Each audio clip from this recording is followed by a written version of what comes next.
Theme horror. কেশপুরের একমাত্র সরকারি স্কুলটা দিনের বেলায় যতটা সাদামাটা, রাত নামলেই ততটাই অচেনা। 3 তলায় স্কুলের পেছনে একটা বিজ্ঞানের ল্যাব আছে, যেখানে কেউ যায় না। ওটা হলো 2 নাম্বার ল্যাব, কেমিস্ট্রি ল্যাব।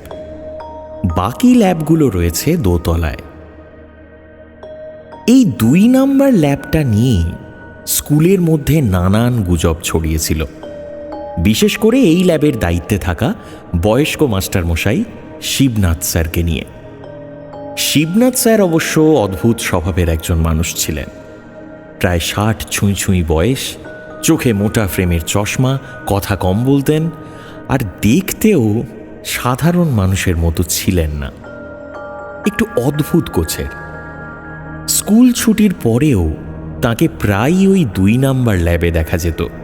কেউ জিজ্ঞাসা করলে ওনার ভাঙা ভাঙা গলায় উনি বলতেন, সরকারি জিনিস যত্ন তো নিতেই হবে, তাই না?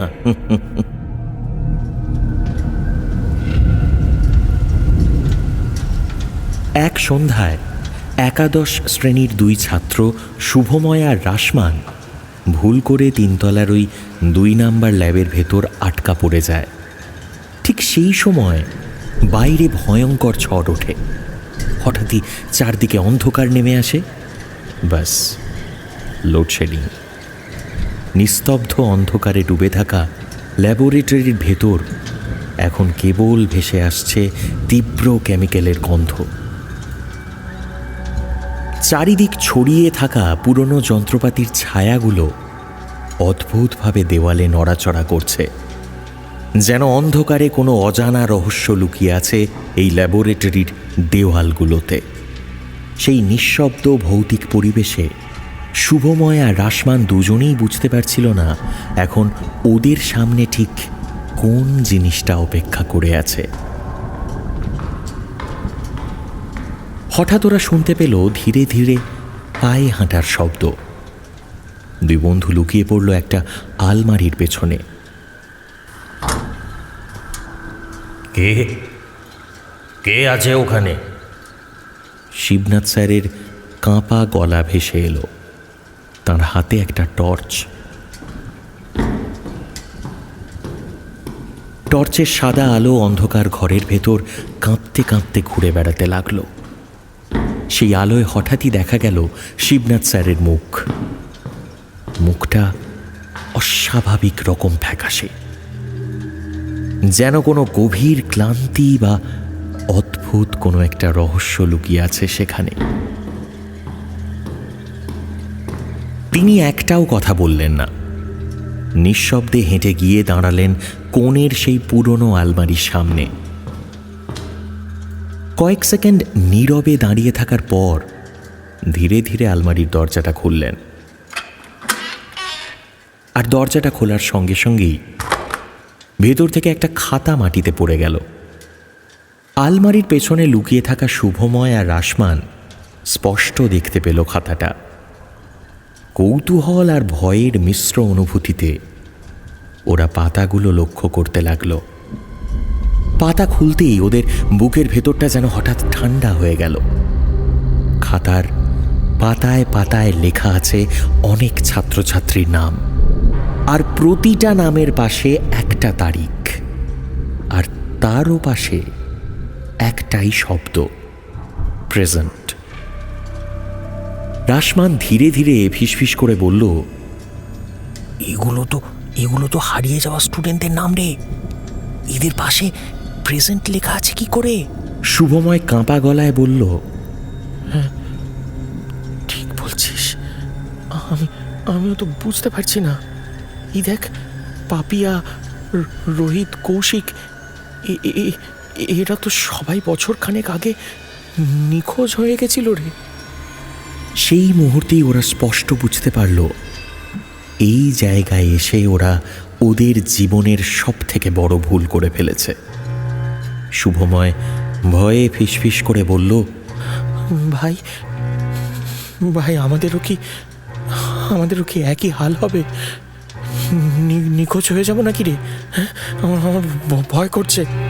রাশমান ধীরে বলল, চুপ কর, কথা বলিস না। স্যার আমাদের গলা শুনতে পেলে আর রক্ষে নেই। চুপ, একদম চুপ। শুভময় বলল, স্যার কেন করছেন এইসব? হ্যাঁ, কি দোষ আমাদের, বল, কি দোষ? আমার মেয়েটারই বা দোষ কি ছিল বলো তো, বলতে পারবে? শিবনাথ স্যার যেন ওদের সব কথা শুনি হঠাৎ বলে উঠলেন।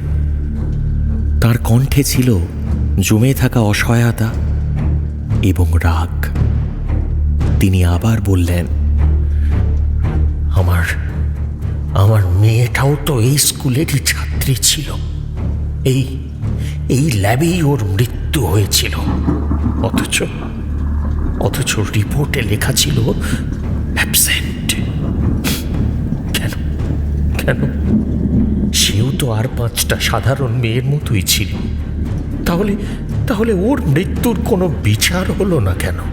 হ্যাঁ, কোনো বিচার হলো না কেন? কিছুটা থেমে তিনি চারদিকে তাকালেন। তারপর গলাটা একটু ভারী করে বললেন, এই ল্যাবগুলো অবহেলিত আর নষ্ট যন্ত্রপাতিতে ভরে গেছে। স্কুলের জন্য এত টাকা আসে, কোথায় যায় সেই টাকা? সেই টাকায় কি ভালো যন্ত্রপাতি আনা যেত না? ঠিকমতো রক্ষণাবেক্ষণ করা যেত না? কিন্তু না, সেইগুলো তো কেউ করবে না, তাই না? কেউ করবে না সেগুলো। হঠাৎ ল্যাবের দরজা আপনা আপনি বন্ধ হয়ে গেল। কাঁচের বোতলগুলো কাঁপতে লাগলো। শিবনাথ স্যার ধীরে ধীরে ঘুরে দাঁড়ালেন, কিন্তু তার চোখে এখন আর কোনো সাদা অংশ নেই। শিবনাথ স্যারের চোখ পুরোটাই কালো। তিনি গম্ভীর কণ্ঠে বললেন, এই ল্যাবে আর কোনোদিন কেউ অ্যাবসেন্ট থাকবে না। আমি থাকতে দেব না। এখানে যে আসবে তাকে এখানেই থাকতে হবে, চিরকাল থাকতে হবে।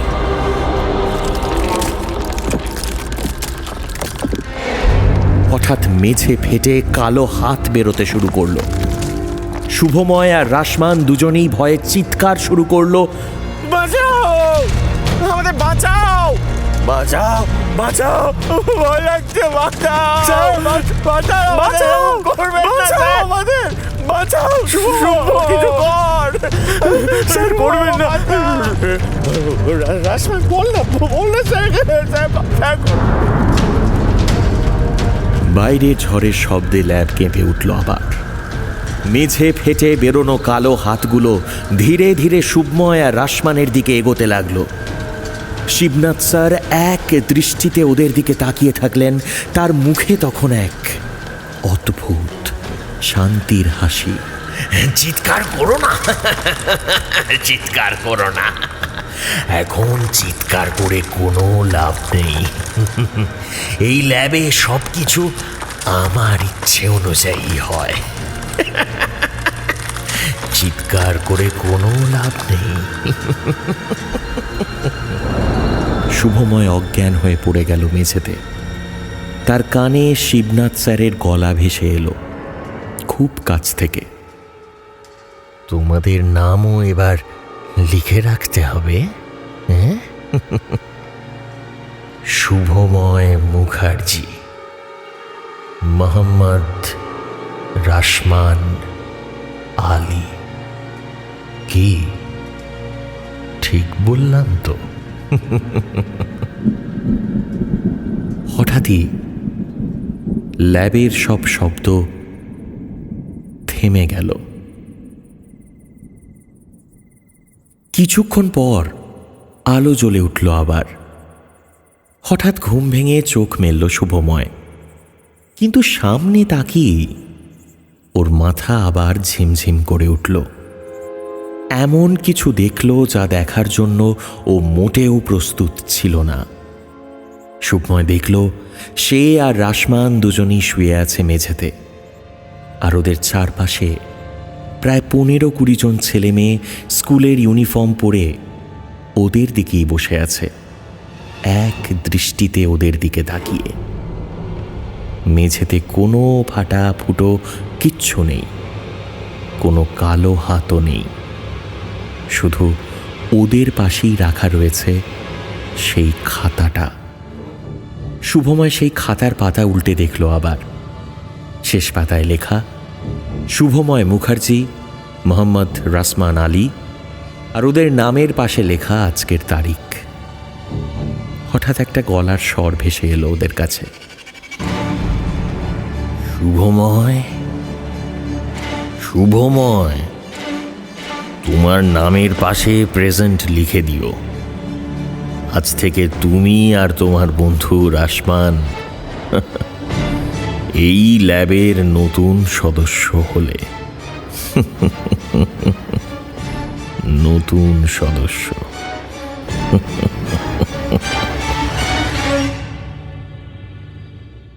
হাড় হিম হরর আপনারা শুনতে পারেন এক্সক্লুসিভলি মির্চি বাংলার ইউটিউব চ্যানেল এবং গানা অ্যাপে।